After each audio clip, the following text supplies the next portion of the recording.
सांबादिक सम्मेलन में उपस्थित गणमाध्यम समस्त बंधु मान को स्वागत करुच्ची। आज एक पवित्र दिन सुशासन दिवस एवं पूर्वतन प्रधानमंत्री अटल बिहारी वाजपेयी 99तम जयंती। आज सांबादिक सम्मेलन को संबोधित करेंगे आमर प्रदेश माननीय सभापति श्रीयुक्त मनमोहन सामंत महोदय एवं यह सांबादिक सम्मेलन में उपस्थित अच्छा राज्यर वरिष्ठ नेता राज्य कार्यकारी सदस्य और बुद्धिजीवी प्रकोष्ठर अध्यक्ष माननीय श्रीयुक्त सज्जन शर्मा महोदय मुझे निवेदन करी माननीय सभापति महोदय को आज सांबादिक सम्मेलन को संबोधित करना। समस्त को नमस्कार। आज आम समस्त एक पवित्र एवं समस्त गोटे आत्मविश्वास दिन। आमर पूर्वतन प्रधानमंत्री भारत रत्न अटल बिहारी वाजपेयी आज जन्म जयंती। ये अवसर रे आम सांगे अच्छी आमर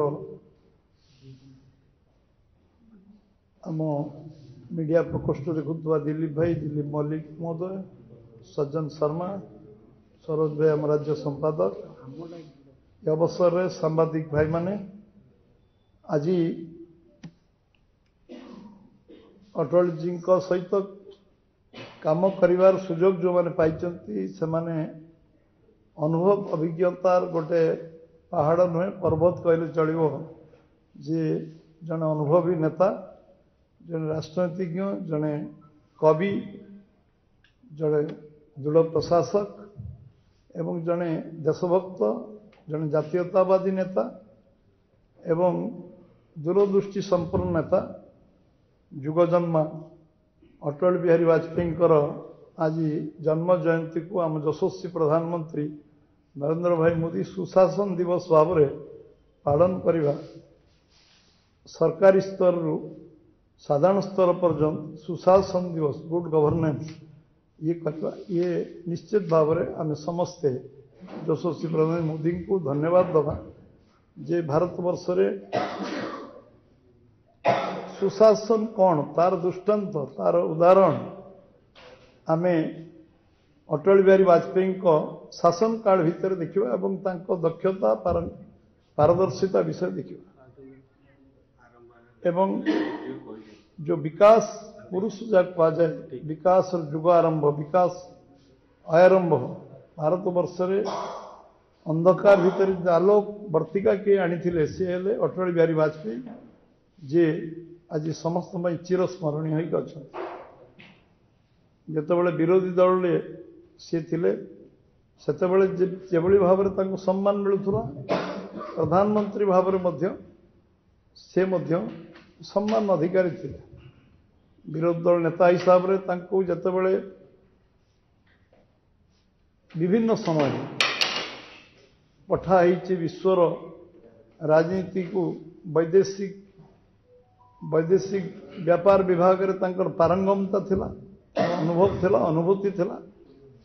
एवं नरसिंहराव प्रधानमंत्री बेले भी जितेबाला अटल बिहारी वाजपेयी को पठाई से पाकिस्तान को एकघरिया करवा एवं सारा विश्व को एकजुट करवा एभली जड़े कूटनीतिज्ञ जे समस्त सारा विश्व को एकजुट कर पारे तो पाकिस्तान को समर्थन करने कौन देश जड़े नथिले एभली जड़े लोक आज आम समस्ते स्मरण करवा। आज से कहते one people one nation justice to all appeasement to none समस्त को न्याय दिज्व तुष्टिकरण हेनी देश में जितेबाला से सरकार नथिले ये आह्वान को लेकिन से कम करुले। A politician thinks for next election but a statesman thinks for next generation से कहते परवर्ती अवस्था से काम लगे एवं सरकार को आसवा पर भारत वर्षर 135 नंबर देश को से 6 नंबर राष्ट्र में परिणत करते परमाणु परीक्षण करी भारतर अस्मिता गौरव एवं शक्ति आम परमाणु शक्ति को ठीक भाव विनियोग करूँ कार्य से करते केयरटेकर कामचला प्रधानमंत्री थिला बेले कारगिल युद्ध रे यशस्वी होते एवं पाकिस्तान को परास्त करते एवं सबुठु बड़ कथा कारगिल युद्ध रे जो माने शहीद होते प्रथम थर पर भारत इतिहास रे सेमानकु तांको अंचल को नवा गाँ को नवा घर को नवा पहुँचाइबार व्यवस्था सरकार करथिला एवं तांको सम्मान दबार व्यवस्था करथिला जे राष्ट्रीय सम्मान सहित सेमाने कारगिल युद्ध रे जो माने शहीद होते जो देश मातृका लड़िकी निज जीवन बलिदान देते उपयुक्त सम्मान दबा आरंभ करते से सारा विश्व रे बासंद होगा पड़ता जो परमाणु परीक्षण करते सारा विश्व बासंद करता कि भारत इंटरनाल इकोनॉमी तांकर विचक्षणता कौन डेभलपमेंट का बाधा प्राप्त हो ना सारा विश्व एक होता भारत को बासंद करते परमाणु परीक्षण पर तापर भी जितेबाला कहुई आउ परमाणु परीक्षण कर ना 71-72 मसीह इंदिरा गांधी समय जमी तागिद कराइला से किंतु आउ दुईटी विस्फोरण कर जन देते भारत का कथार नहीं भारत निज गोड़े छेड़ा हवा आरंभ कर भारत आत्मविश्वास अच्छी परमाणु शक्ति बासंद पर पुणी सारा विश्व पुणी वाजपेयी को स्वागत करते भित्तिभूमि प्रतिष्ठार वाजपेयी गोटे अभूतपूर्व योगदान थिला रोड कनेक्टिविटी टेलीफोन कनेक्टिविटी जमती स्वर्ण चतुर्भुज योजना एनएच को 4 लाइनर 6 लाइनर 8 लाइनर करिवार जो प्रक्रिया 54,000 कोटी टंकार करते जिते देश 14 लाख कोटी टका ऋण बुड़ी से गोटे गोटे टंका डीजेल पेट्रोल नहीं सी 54,000 कोटी स्वर्ण चतुर्भुज काश्मीर कन्याकुमारी जातीय राजपथ प्रशस्तीकरण करते 60,000 कोटी टंकार प्रधानमंत्री ग्राम सड़क योजना गाँ गाँव कनेक्टिविटी करते गोटे रोड रिवोल्यूशन आरंभ करते रास्तार गोटे विप्लव आरंभ होता सारा देश में एवं विशुद्ध पानीय जल सुजल धारा 30,000 कोटी टंका विनियोग रे पीवा पानी आज प्रधानमंत्री यशस्वी प्रधानमंत्री नरेंद्र मोदी आज